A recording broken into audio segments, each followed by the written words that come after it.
I'm here with Adam Newman and Stephanie Newman, the co-founders of Literacy Tree. They just pitched at the Shark Tank competition, and it's a really interesting pitch. So let's hear what they have to say. Adam and Stephanie Newman, welcome. Hey, thanks for having us. First time, Adam, tell us about Literacy Tree. How did you guys come up with it? You're a teacher and an entrepreneur, and how did you prompt it as Literacy Best? Stephanie's the educator of us, 20-year educator and certified in the science of reading and structured literacy. And honestly, I'm a social entrepreneur. I've started, the very first company that I started was in education when I was a senior in high school, automated everything about my local school district that I graduated from in Long Island, New York, and then I did things in other industries.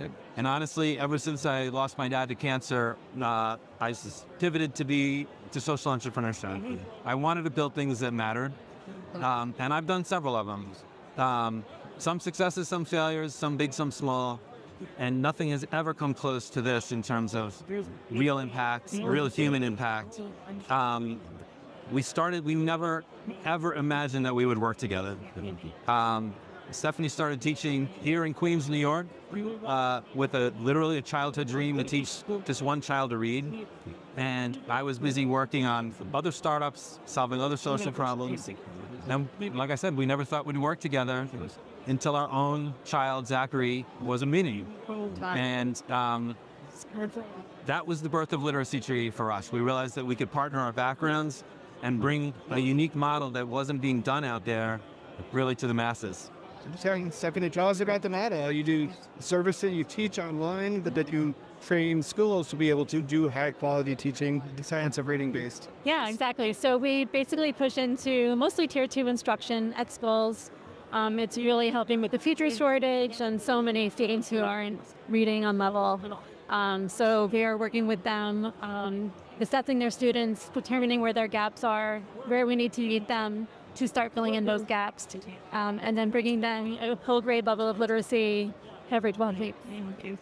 The full grade level every 12 weeks. Yeah. Every 12 weeks. And well, when we contemplated starting Literacy Tree, we knew that we would be changing our entire lives to create this company while raising 4 kids of our own. And so we would only take that leap.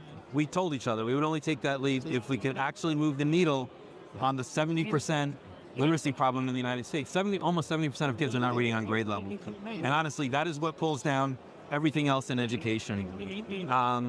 And when we looked out there, there's so many good solutions. There's lots of literacy companies. But what we asked ourselves was, what was missing for our child? And we saw 3 gaps. The first is just speed.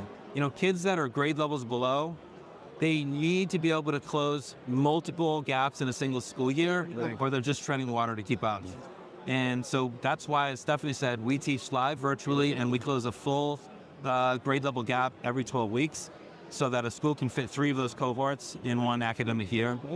The second gap that we saw, and this was, to be honest, just from my background in other industries, was financial certainty.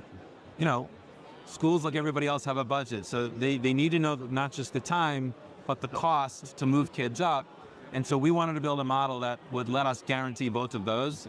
And it wasn't something we achieved overnight. We didn't know if we could achieve it.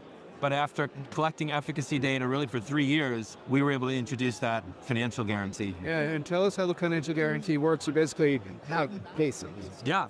So the way the financial guarantee works, we first started with the idea of, since we're seeing over 90% success with the kids that we're working with, we're like, let's just put a straightforward financial guarantee. You pay a flat fee to move a group of students up a grade level in literacy. And for anyone we're not successful with, we will fund the balance, the rest. Turns out schools aren't equipped that well to take funds back. So we just tweak the model. It's the same effective result for them, where we do very formal assessments at 0 weeks at baseline to place the kids, 6 weeks and 12 weeks. And then we collect data and progress monitoring in every single session when we're working with the kids. So that's how the guarantee works. If any student is not where they need to be to make a full grade level of progress at the end of that 12 weeks, they don't move up, and we continue to work with them for free until they're there. In a rare case where we're not going to be successful with a student, let's say there's a more severe learning disability, and we credit the school and they can apply that to another student. It's amazing.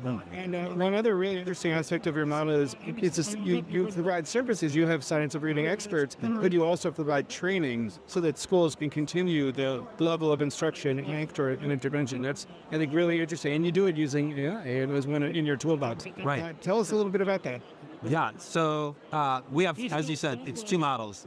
We have our full service model where it's our team of highly trained, certified science of reading educators from all over the country. We hire the best of the best. So as Stephanie said, we're addressing the teacher shortage. We're able to take the expertise that's needed most and put them in the classrooms where it's lacking most. And that's our full service model, where it's our team using our platform.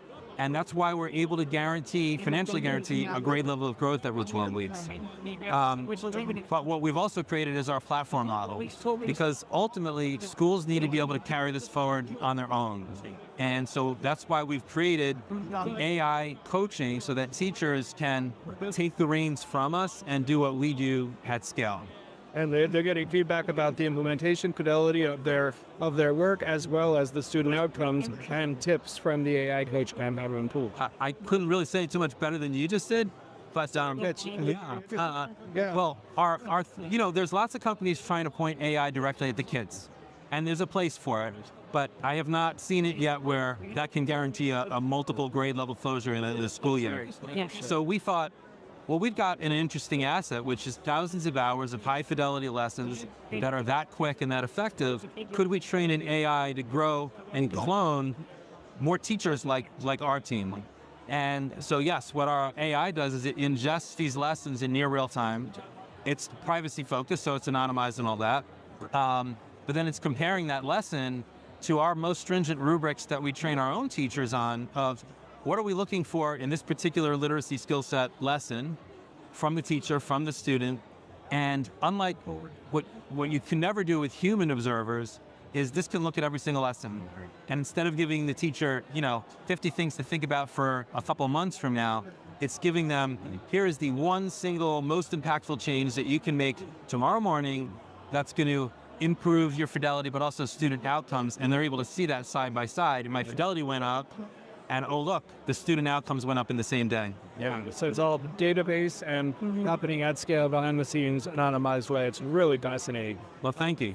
What do you make of the conference so far? This is an amazing venue.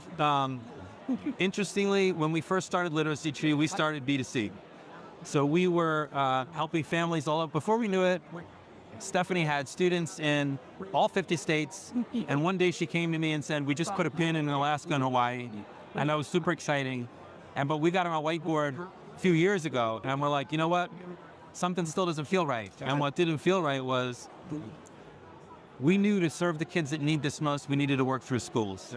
And the very first step that we took was EdTech Week. And that's where we met Ash and Jonathan and lots of other amazing people, because this was our first step into the ecosystem that we needed to be in. Yeah, that's one of the powers of conferences. And yeah, I think of EdTech Week as the real landmark conference, like the East Coast. Like the East Coast landmark conference, absolutely most important one of the year. Yeah, it's great to be here. And it sent us on our way. Like we're so humbled to say that we went on to win Superintendent's Choice Award in December, and then we were semifinalists in the Milk and Pen Education Competition, and all that stuff started with the people that we met here. Oh, it's amazing. Amazing. Well, thanks so much for talking to us. Thanks for having me. Thanks for watching our pitch. Absolutely. Adam and Stephanie Newman from Literacy Tree.